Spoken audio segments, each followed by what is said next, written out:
Hello everyone, কেমন আছেন সবাই? আশা করি সবাই ভালো আছেন, সুস্থ আছেন। সবাইকে ওয়েলকাম জানাচ্ছি আমার আজকের ডেইলি ব্লগে।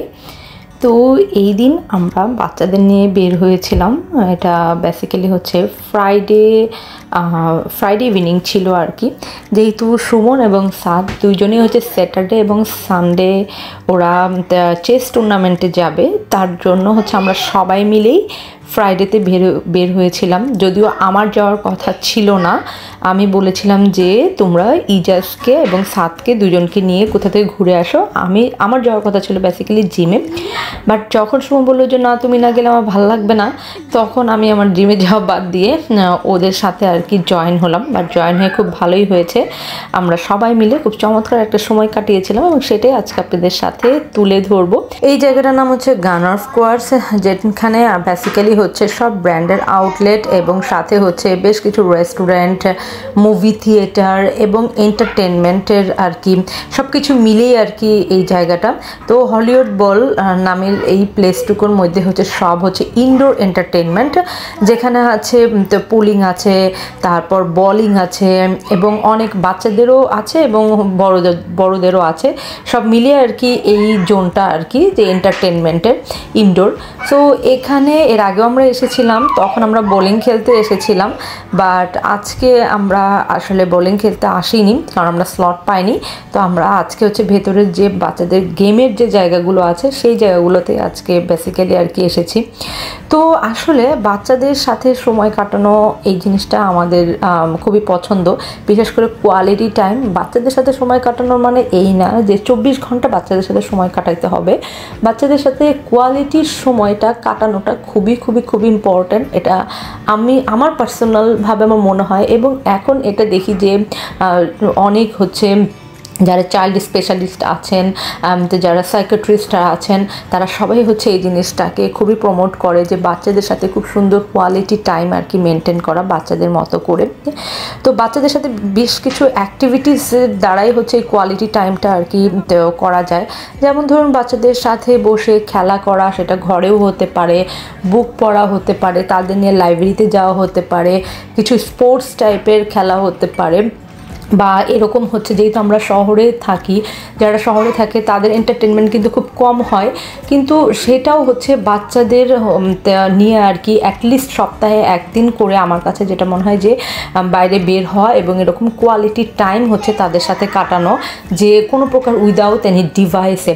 কারণ এখন ডে বাই ডে ডিভাইসটা এত বেশি হচ্ছে মানে কী বলবো এত বেশি ছেয়ে গেছে, শুধুমাত্র প্যারেন্টস না, প্যারেন্টস থেকে এখন বাচ্চারাও এটা দ্বারা অ্যাডিক্ট।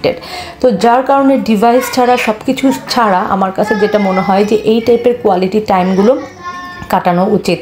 আর বাচ্চাদের সাথে কোয়ালিটি টাইমটা কাটানোর সবচেয়ে চমৎকার রেজাল্ট আপনারা পাবেন হচ্ছে যখন এই বাচ্চাটা বড় হবে।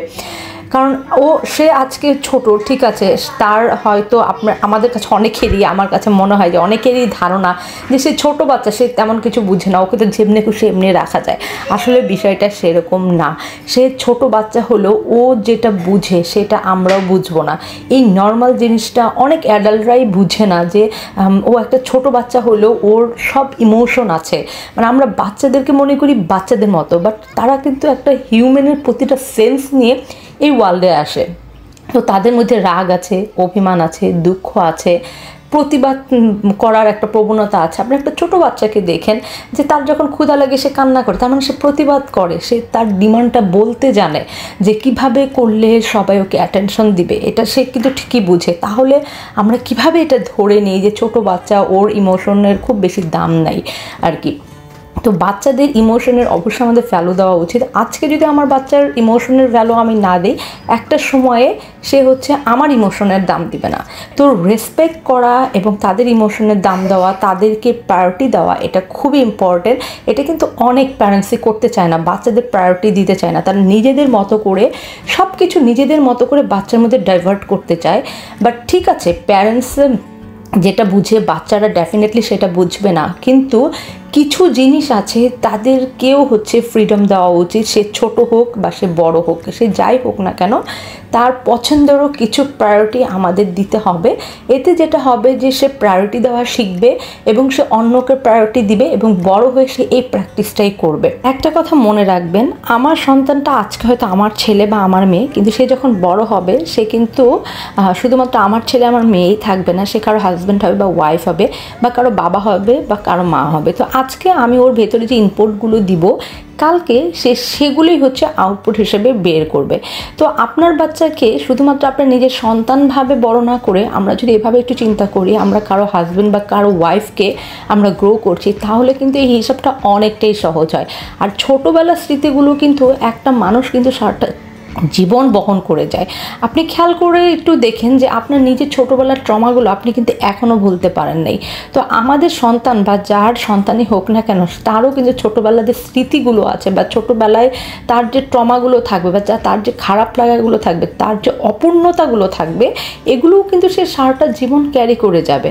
তো আমাদের বাচ্চাদের আমাদের সবসময় উচিত একটা পজিটিভ ভাইব দেওয়া, তাদেরকে সবসময় একটা মোটিভেশনের মধ্যে রাখা, যাতে তারা মানে এই পজিটিভ ভাইবটা তারা সারা জীবন ক্যারি করতে পারে, শুধুমাত্র নিজের লাইফে না, তাদের আশপাশের মানুষজনের সাথে, নিজের ফ্রেন্ড সার্কেলের সাথে, নিজের ফ্যামিলির সাথে সবসময় যেন তার একটা পজিটিভ ভাইবের মধ্যে থাকে। কারণ একটা নেগেটিভ ভাইব কখনোই পজিটিভ ভাইব কখনোই মানে নিয়ে আসতে পারে না। তার জন্য আমাদেরই উচিত আমাদের বাচ্চাকে যতটুকু সম্ভব সময় দেওয়া, তারা যেন অন্য কোনো কিছু থেকে নিজেকে আর কি মানে ইনক্লুড না করে ফেলে এবং আমাদের কাছ থেকে যেন দূরে না সরে যায়।